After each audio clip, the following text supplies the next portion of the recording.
Es sveicinu jūs ar mieru, Dieva žēlastību un svētībām. Šeiha Abu Umars Bahits izlaida video, kurā izaicināja mani un daži cienījumus cilvēkus izveidot īsu video par pravietojumu pierādījumiem. Un es savukārt, nododu šo izaicinājumu doktoram Mohamedam Alavadi un šeiham Ahmedam Seīdam. Man pašam par pravietojumu pierādījumiem ir grāmata ar 100 lapušu, kurā aplūkoti ļoti daudzi pierādījumi par Mohameda, lai miers un svētība viņam pravietojumu. Lai gan grāmata ir vairāk nekā 100 lapušu gara, tā ir ļoti īsa. Katra nodaļa būtu pelnījusi veselu sējumu, vai pat vairākus. Es mēģināšu šo tēmu īsi izklāstīt dažu minūšu laikā, sniedzot tikai vienu piemēru. Bet pirms šī piemēra vēlos pieminēt ļoti svarīgu jautājumu. Korāna brīnums vispirms izpaužas tā izteiksmes un daļrunības brīnumā. Tad arī ar stāstiem par rakstu ļaudīm, par praviešu dzīves stāstiem un citām lietām, ko zina tikai rakstu mācītāji un mūki.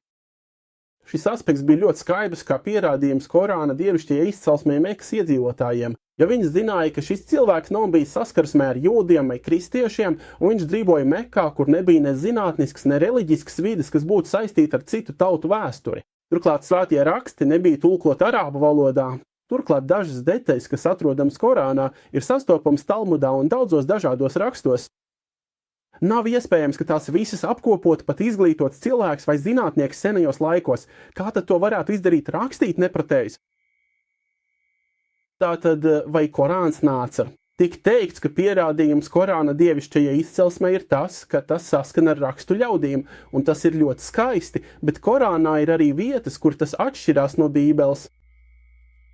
Tas ir ļoti sarežģīti, jo, kad esi vidē, kur vienīgais avots par rakstu ļaudīm ir viņu pašu grāmatas, un tu nāc un atšķiries no viņiem, tad patiesībā tu liec šaubīties, vai tu vispār zini viņu stāstus. Tas saki, man ir šīs ziņas, ko rakstu ļaudis paši nezina, un tas man ir pierādījums Korāna dievišķajai izcelsmei, un tad tu nonāc pie dažām detaļām, kas atšķiras no tā, ko saka rakstu ļaudis. Tad šķiet, ka cilvēks, kurš saka šos vārdus, tas, ko teiks pretinieks, patiesībā nepazīst svētos rakstus, bet, kad tu iedziļinies detaļās, tu atklāji daudzos gadījumos, ka šīs detaļas patiesībā, kad Korāns atšķiras no Bībeles, tas tikai apstiprina Korāna dievišķo izcelsmi. Pamaniet, ka jau gadsimtiem ilgi tafsīra zinātnieki vienmēr ir centušies pierādīt, ka Korāns neatšķiras no Bībeles, un tas ir ļoti izplatīts šajā jomā.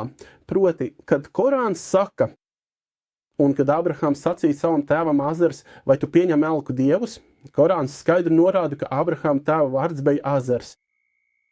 Daudzi komentētāji teica, nē, patiesībā Āzars nav Ābrahama tēvs, bet gan viņa tēvocis vai radinieks. Viņi daudz strīdējās, lai gan Korāns to pasaka. Kāpēc? Torā teikts, ka Ābrahama tēvs bija Tarehs. Tā kā šī kultūra dominēja, iebilstot pret ko, to vēl piecieta. Bet ja tu nāc un iebilst pret Bībeli, tad tas ir ļoti sarežģīti, jo tai bija liela autoritāte atstājot malā šo laiku. Līdz pat šim laikam šī autoritāte ir zudusi, bet senatnē tā bija ļoti spēcīga. Toreiz tas bija vienīgais zināšana avots senajās kultūrās, līdz nāca Korāns un pastāstīja Mūzus stāstu, lai miers pār viņu. Un faraons šis stāsts Korānā atkārtojas ļoti daudz reižu, un Korāns un Bībele daudzās detaļās šajā stāstā ļoti sakrīt. Taču Korāns pievērsās ļoti pārsteidzošam jautājumam, kurā tas atšķīrās no Bībeles vai arī pievienoja informāciju, kas Bībelē nav atrodama. Šī informācija vērsta, ka faraons apgalvoja, ka ir dievs. Faraons apgalvoja dievišķību. Torā faraons ir pieminēts ar visām negatīvajām īpašībām, noziedznieks, varmānka, tirāns, cietsirdīgs, bet tur nav minēts, ka viņš apgalvoja dievišķību. Labi. Tātad, ja mēs abstrahējamies, es teicu savā grāmatas pravietojuma pierādījuma sākumā, ka, lai saprastu Korāna brīnumu un Muhamada, lai miers pār viņu pravietības pierādījums, ir nepieciešams abstrahēties no savas kultūras un viegli pieejamās informācijas datorā. Un viss ir pieejams tuvumā, bibliotēkas mēs vairs nedzīvojam senajos laikos. Tad nāca Korāns. Un viņš teica, šī atbilstība ir manas dievišķības valstībai. Tad viņš pievērsās vēl sīkākai detaļai. Ja mēs rēķinātu ar savu vāju cilvēka loģiku, mēs teiktu, kāpēc Korāns to vispār piemina? Viņš saka, ka faraons izsauc dievišķo. Labi, šeit daži varētu apšaudīt, ka Muhameds, lai svētīts viņa vārds, zināja, kas ir pie rakstu ļaudīm, un tad viņš pievieno dīvainu informāciju. Tiešām. Šī informācija liek pievērsties Korāna dievišķībai ar ļoti rūpīgu pārbaudi, jo tā piemin jautājumu, kas ir pretrunā ar rakstu māšu sacīto. Kāpēc viņš to piedāvā? Ja mēs to vērtētu ar pragmatisko domāšanu, kādu izmantojam šodien, vai ja Muhameds, lai svētīts viņa vārds, būtu cilvēks, kurš pasarg Dievs viltus apgalvot pravietojumu, šāda situācija būtu problemātiska. Kāpēc viņš to piemin tagad pēc tam, pēc hieroglifu atšifrēšanas? Mēs to atklājām. Un visi kritiķi un zinātnieki, visi arheoloģi, visi, kas pēta seno Eģiptes civilizāciju, ir vienisprāts, ka faraoni apgalvoja, ka ir dievišķi. Tātad Korāns pievienoja informāciju, kas varētu likt šaubīties par tā patiesumu, un šī informācija nav atrodama Bībelē, bet Korāns to tomēr sniedza.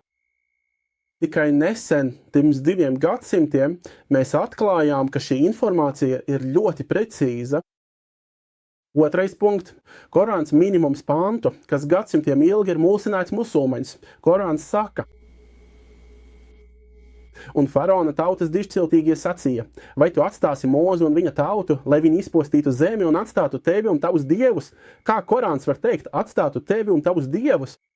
Un Korāns citē faraonu, sakot, es esmu jūsu augstākais kungs. Kā lai mēs to saprotam?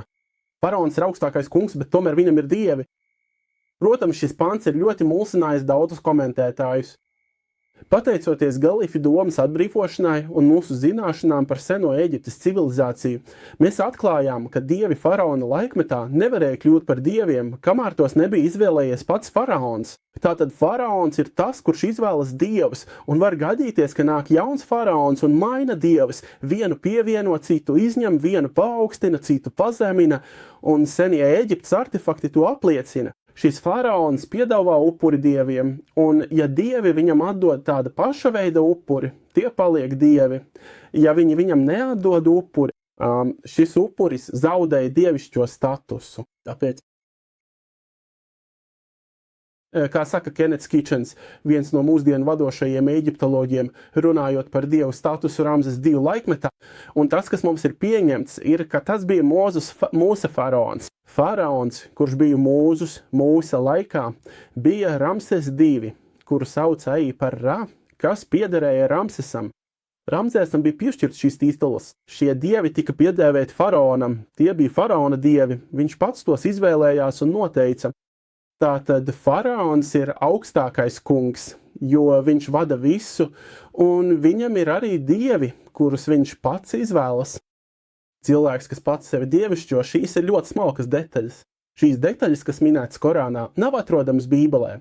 Tās ir zinātniski precīzas un nebija zināmas pravietojuma laikā, un to pievienošana stāstam Korānā ir īpaša. Tas bija ļoti problemātiski pravietojuma laikmetā, jo tās nebija pravietojuma pazīme tajā laikā, jo pravietojuma pierādījums tajā laikmetā šajos jautājumos, vēsturiskajos jautājumos bija atbilstība ar rakstiem, nevis atšķirības.